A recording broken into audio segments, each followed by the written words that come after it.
a science experiment on groups of boys from competing camps who have no idea they're being manipulated into fighting each other.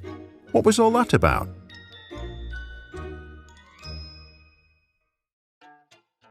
In the summer of 1954, a school bus with a group of 11 and 12-year-old boys arrived at Robbers Cave State Park in Oklahoma.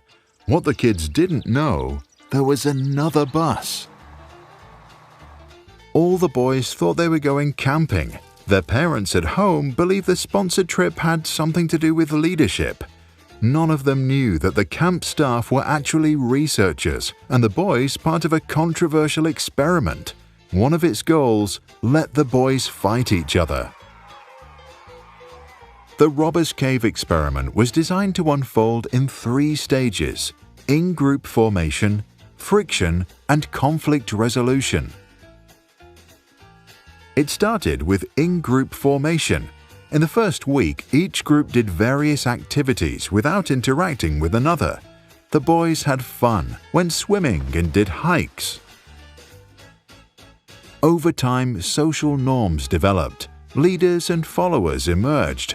The boys formed friendships and started inventing their own subculture. Eventually, they came up with names. One group called themselves the Eagles, and the others chose to be the Rattlers. They stenciled their names onto shirts and flags. The in-groups were formed. The tribes had an identity. They were now ready to meet each other. During the friction phase, the 2 groups came into contact with each other. The researchers set up competitions with single prizes for the winners. In other words, they established a limited resource for the 2 to battle over. It didn't take long before the in-groups developed negative attitudes towards the out-group. Prejudice became apparent. To make matters worse, the staff suggested to one group to dump buckets of mud inside the cabin of the others. Eventually, the kids grew hateful, violent, and verbally abusive. They burned each other's flags, and sometimes things escalated to the point that the camp staff had to step in. Last was conflict resolution. The boys were meant to make peace. First, the staff tried to reduce the prejudice between the groups by increasing contact and communication, but that just made matters worse.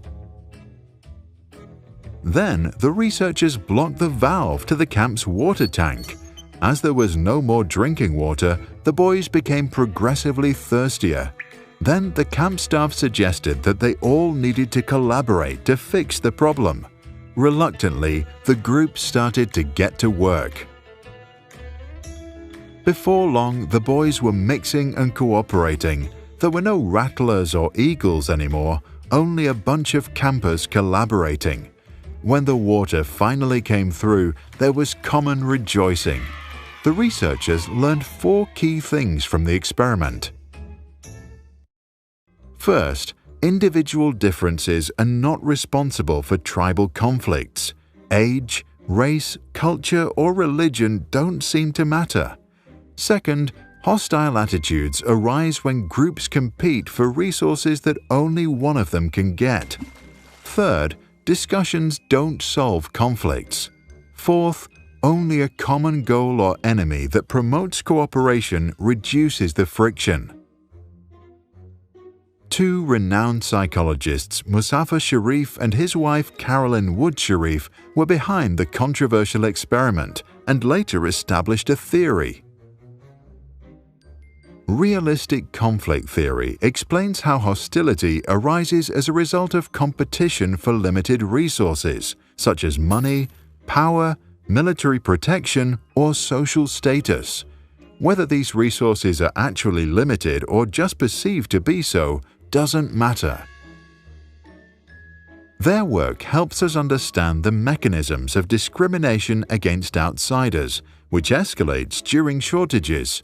For example, when in-groups think that good jobs are hard to find, they often try to remove sources of out-group competition, lobby for legal restrictions, or deny newcomers access. What do you think? Do tribal conflicts only arise as a result of competition for scarce goods?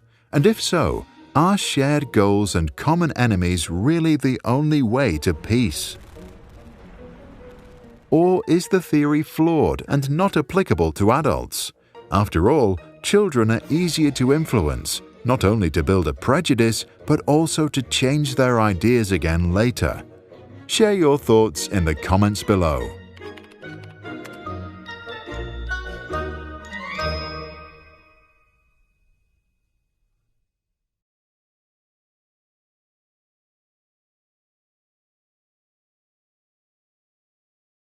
If you like how we explain complicated ideas in simple cartoon animation, you can support us. Visit patreon.com/sprouts. Just visit us, learn how it works and what's in it for you. We hope to see you there. And if you are a parent or educator, check out our website, sproutschools.com. There you can find this and other video lessons, additional resources, and classroom activities.